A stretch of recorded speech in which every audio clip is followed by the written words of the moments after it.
All right, sunny Florida, here to unload. Let's see what we can do here, guys.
They don't have a forklift that can unload this. Their forklift's too short. They're like, we don't know how you're gonna unload this. I said, it's not my responsibility to unload it. I said, I just drive. You guys are supposed to have something to unload this thing with. So they're trying to figure something out. They were talking about hooking a strap to it and just pulling it off the back of the trailer. I'm like, how are you guys gonna stop it once it starts going down the ramps? It's just gonna run into whatever you're pulling it off with. So they're trying to figure something out. I don't know, we'll see.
Man, we finally got that thing unloaded.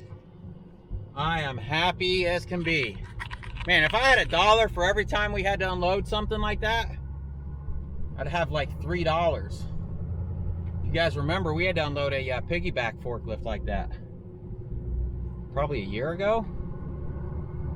And man, these guys act like it was my responsibility to unload this thing. You know, how are you gonna get that thing off your trailer? I'm gonna let you use your forklift to take it off. What are you talking about? Then they tried to pick it up with the first forklift, and it was about 6 inches away from hitting both rails on that trailer. And he's like, dang, this isn't gonna work.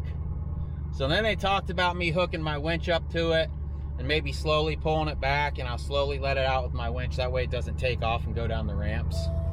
I was like, fine, whatever we have to do to get this thing off.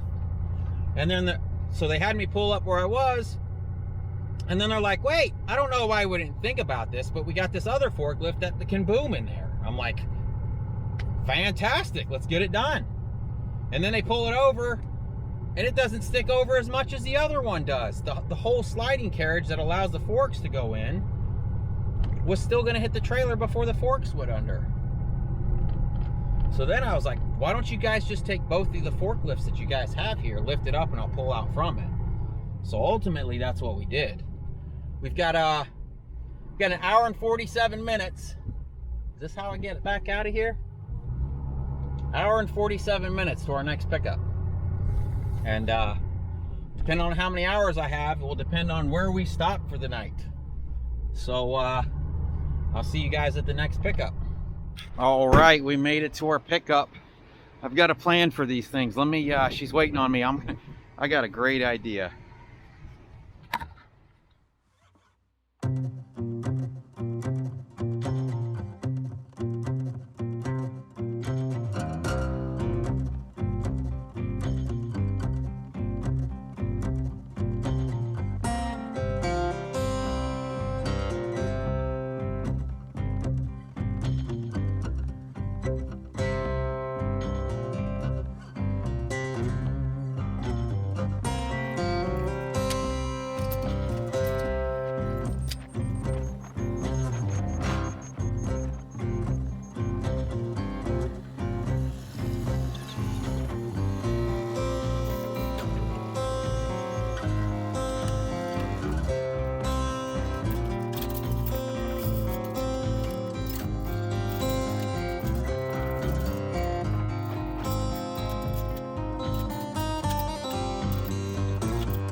Well, there she is.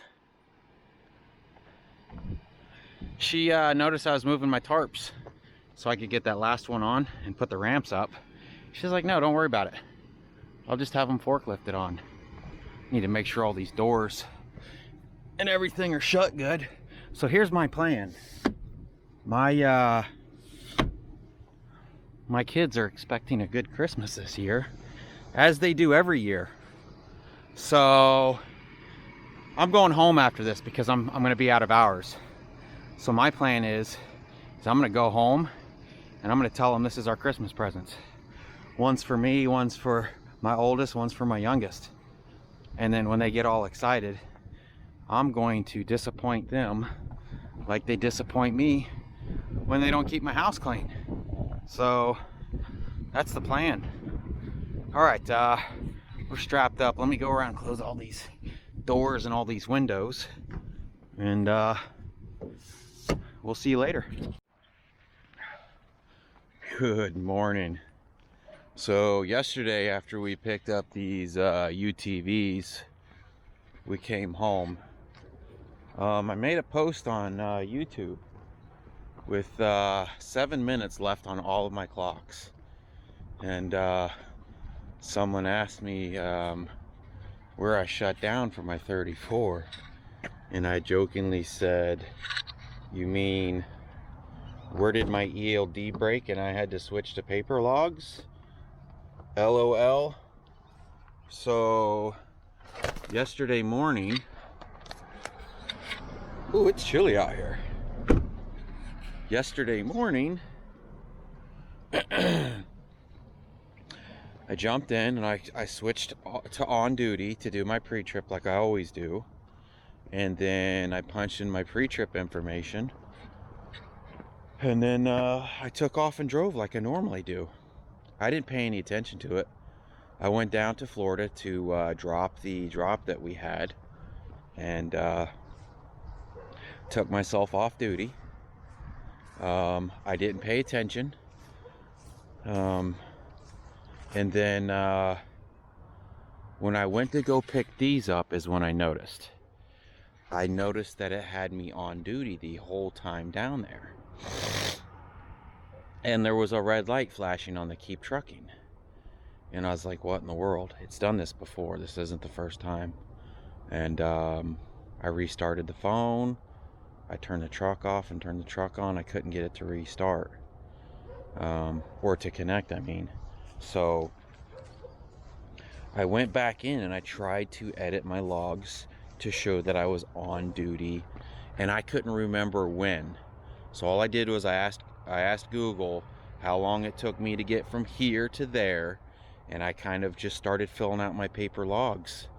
And on the way back up, it just magically connected, and then it resynced with the truck, and it put everything back to on duty. So I pulled Keep Trucking out today. I'm done with the company. They you know, it used to be you could punch in your form, which is your BOL number, and it would keep it to the next day and you would have to delete it. But here lately, it deletes it every single day, and I have to go back in every single day and re-add my BOL numbers. So that pisses me off. I have trouble with it staying connected. You know, I thought it was a phone issue. That's another reason I got the Google Pixel. By the way, my Google Pixel went into boot loop yesterday, where it would just shut down, restart, shut down, restart, and it did that probably 3 or 4 times. So I did a Google search on my Google phone. No, it was on my Google phone to find out what's going on. I'm not the only one that's having issues. So they have a problem with those phones. So anyways, I made a joke about my ELD not working, and it quit working. Is this lens dirty? Jeez. So, yeah, I switched back to my previous one, which is switchboard. I honestly don't remember why I left the company. I know it pissed me off too. So, I don't know. No more Keep Trucking. I'm on the search for the best ELD. I know my switchboard allows me. You guys have heard me complain about, like, let's say I'm doing my 34 or something happens and I accidentally move my truck and it doesn't let me edit my drive time. Switchboard will let you edit your drive time. It still shows a line that where it used to be, so DOT can see, well, you were in drive time, and then you have to add in the notes, look, I accidentally moved my truck or whatever, you know. So I don't know, but it's about 7:30 in the morning. I didn't get in a big rush to leave this morning, because if I didn't make it there today by 2:30, they weren't going to unload me, and it's a 10-hour drive. So my thought was, if I can't make it there by then, if I wake up at 6, or if I leave at 6, that should put me there at 4. I still can't unload, so I'm just gonna kind of take it easy a little bit and take my time getting up there. So I just got to load some stuff back up into the truck, and we will hit the road. Well, yesterday I went to Harbor Freight to buy a my plan was, as I was going to get a don't go anywhere, like a small 110 compressor that I could plug into the generator, but the one that I wanted they were sold out of. So I did a little bit of research, and I found one that you hook up to a battery, which is this one. It was like $60 with the 20% discount. I know it's Chinese garbage. And what I did was I ran it up to the winch battery, and anyways, I woke up this morning and we had a flat tire back here, so I didn't plan on using this thing already, but the air compressor to the shop is way back there. I have a Craftsman right there that was working great. For some reason it seems like the electrical motor's locked up. So we're using this thing for the first time. I don't know how well it's going to work. It had pretty good reviews. Somebody did a test on a bunch of these little air compressors like this, and this one did really good. So it's not going to be the fastest, but my problem is a lot of these truck stops, they don't have air. Like, the truck drivers will drive over the trucks, and these truck stops, they're just tired of replacing everything, so they're just like, screw it, you guys don't get air. So there's been a lot of places where we pull up to get air and you can't get air there. So I wanted something in an emergency. I could put some air in a tire that I could get somewhere, you know what I mean? So I don't know, we'll see how this thing works. Fat Butts is super excited to go. Dooley he's pretty upset. He kept trying to get in the truck, but he's got a couple of doctor's appointments that he's got to go to. And when I come home for Thanksgiving, I'll put him in the truck. Nula's an amazing dog. I love her to death. My male, he's kind of hard-headed and he doesn't really listen, but he's getting kind of old. So I'm okay with putting up with some of his BS, if you will, just to spend some more time with him. So anyways, we'll get this tire pumped up, we'll hit the road, and we're going to Virginia. Oh, I got my hair cut. Woo, I don't look like a homeless man anymore. Pretty excited about that. So I just went to check on the tire. I don't know what's going on. I know people keep saying, buy better tires, buy better tires. I've had 14 plies. I haven't had much luck with 14 plies. You know, everybody has their own opinion. You gotta buy Goodyear, you gotta buy Yokohama, you gotta buy this, you gotta buy that. But I might start switching to truck tires. The problem with that is they're only 10 ply load range E.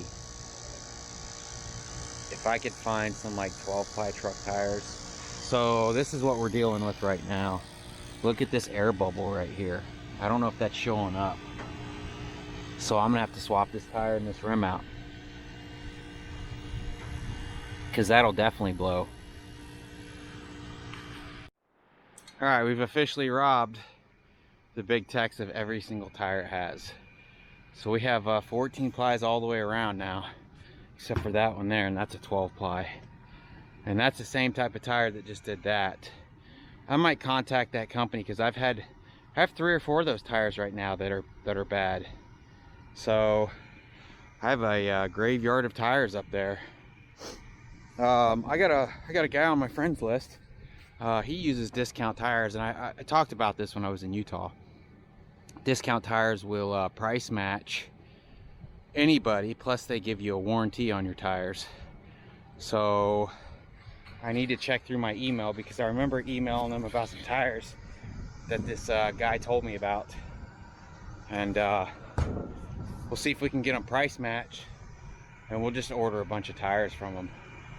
He says he's having really good luck with them. So, you know, I don't know. We never had problems with the Big Tex. I'm wondering if, like, the length from the truck to these tires on a non-CDL setup, being that there's only one rim, one tire, it's not a dually trailer, you know what I mean, if it puts too much stress on them when you turn, you know, it's got all that leverage from back there to back here to just kind of twist those things around. I don't know. I keep up with my air pressure really good, so that's not an issue. I'm constantly checking the air pressure in these tires, and that's how I knew this tire was bad. Besides it bulging, because I'm constantly checking air pressure. So we've got that swapped out. Lita's cleaning up some straps that we didn't have time to clean up in the back of the truck, because I was only home for a day, if that. So, but we're good to go now. I couldn't find, I bought a brand new bottle jack a couple of months ago, and it's missing now. So I probably left it on the side of the road somewhere. So if you find that bottle jack, just hit me up, let me know. No, but seriously, we've left it somewhere. Surely somebody didn't just go in the toolbox and steal a bottle jack. What if it was in the bed of the truck and they stole it? There's so much to be stolen that a bottle jack would be kind of silly, right? I don't know. You never know. I'm going to blame it on myself, and I'm going to say I left it on the side of the road somewhere. Though I'm usually not like that. I don't know. Who knows? So let me get this cleaned up. We're going to hit the road. We got to go to Virginia. Ain't that right, Fat Butts? She's ready. She is anxious to go. My male is in there whining because he thought he was going.